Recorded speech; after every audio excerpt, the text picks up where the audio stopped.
long before 2017, back in 2013, Thor was a bit complicated.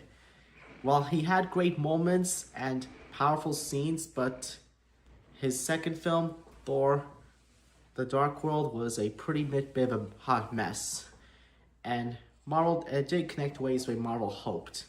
But then in 2017, that changed everything, because a new Thor movie was made, and with a director that really did understand. While there could be some comedic moments, and it worked out pretty well. What's up, guys? My name is Nate, and on this 31st episode of the Road to Avengers Doomsday, we're taking a look at Thor Ragnarok, a bold, colorful reinvention that completely redefined the God of Thunder himself. So sit back, relax, as I take you a trip down this comedic movie of 2017. Following Thor: The Dark World, Marvel knew something had to be changed. Thor as a character worked well, but the tone of the previous two of that film were like really too much on edge. Too generic compared to the rest of the MCU. So Marvel decided to make a huge, bold decision.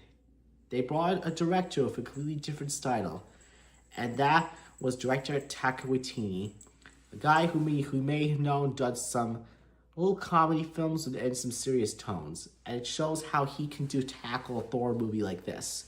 So from the beginning, Ragnarok feels very different.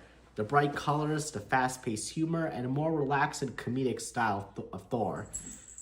Some fans loved it immediately. Others thought it was too much. But it was back then when I saw it, I was like, okay, let's see how this goes.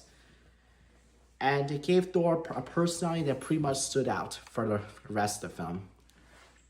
So Chris Hemsworth fully embraces this new version of Thor. He is still powerful, still heroic, but now he is funny and self-aware, and more human than ever before. The film lets Hemsworth show a side of Thor we really have not seen before, and it works so well. And I really do enjoy that a lot.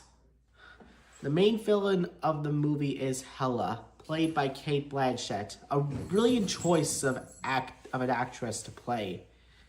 She is a force of evil. So Hela is basically Thor's sister, a powerful being tied to Asgard's past. She destroys Thor's hammer like a bunch of bricks and then takes over Asgard and threatens everything he's ever known. She is so confident, ruthless, and nearly unstoppable.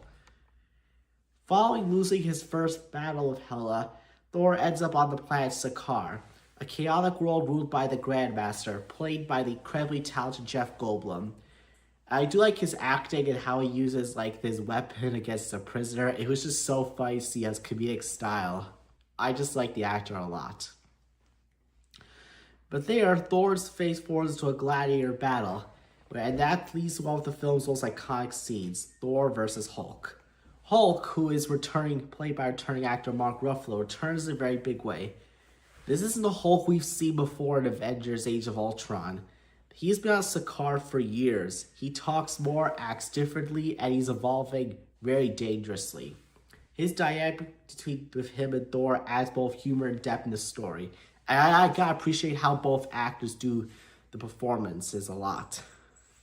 We're also introduced to Valkyrie, played by Tessa Thompson.